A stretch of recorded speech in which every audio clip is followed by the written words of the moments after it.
kingdoms.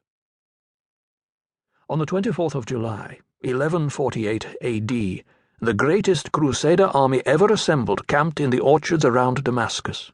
Its leaders had some successes over the next couple of days, but the Damascenes fought back with fierce determination, and soon enough the Crusaders were forced to pack up camp. But Turkoman horsemen hung upon their flanks as they withdrew, raining down arrows, and the retreat rapidly turned into a rout. After this battle, the German Franks returned, wrote the Arab historian who had so dreaded their arrival, to their country which lies over yonder, and God rid the faithful of this calamity. It was not until 1942, the very summer when Khalaf's letter slipped quietly into 20th-century print, that the Middle East again saw so great and varied a gathering of foreigners. Nowhere were there more than in the area around Alexandria.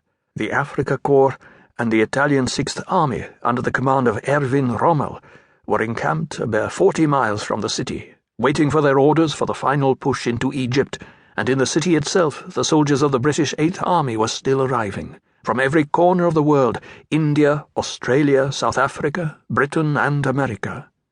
That summer, while the fates of the two armies hung in the balance, Alexandria was witness to the last, most spectacular burst of cosmopolitan gaiety for which the city was once famous.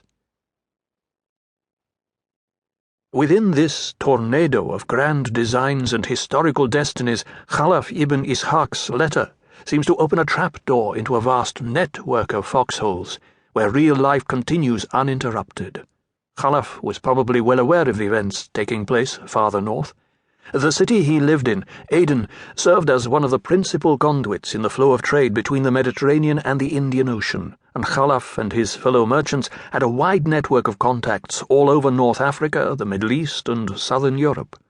They made it their business to keep themselves well informed.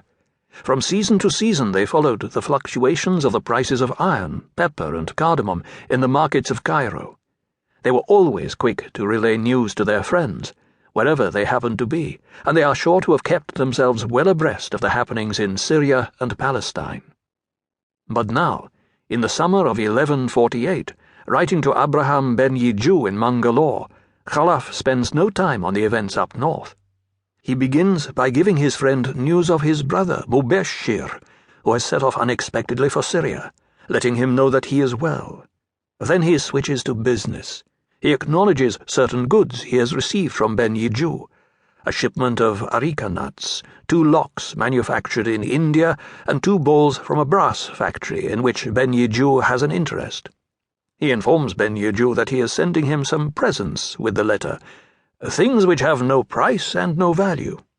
The list seems to hint at a sweet tooth in Ben Yiju. 2 jars of sugar, a jar of almonds, and 2 jars of raisins, altogether 5 jars.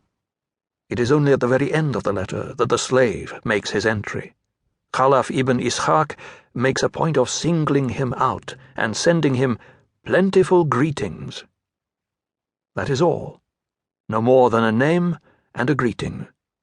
But the reference comes to us from a moment in time when the only people for whom we can even begin to imagine properly human, individual existences are the literate and the consequential, the wazirs and the sultans, the chroniclers and the priests, the people who had the power to inscribe themselves physically upon time.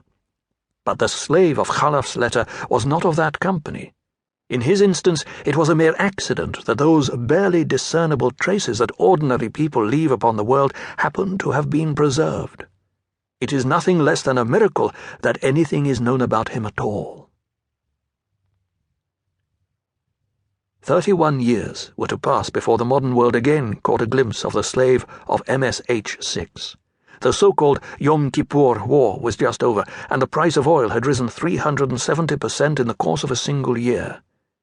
The slave's second appearance, like his first, occurs in a letter by Khalaf ibn Ishaq, written in Aden, one that happened to be included in a collection entitled Letters of Medieval Jewish Traders, translated and edited by Professor S.D. Goitein of Princeton University. Like the other letter, this one too is addressed to Abraham ben Yiju in Mangalore, but in the 31 years that have passed between the publication of the one and the other, the slave has slipped backwards in time.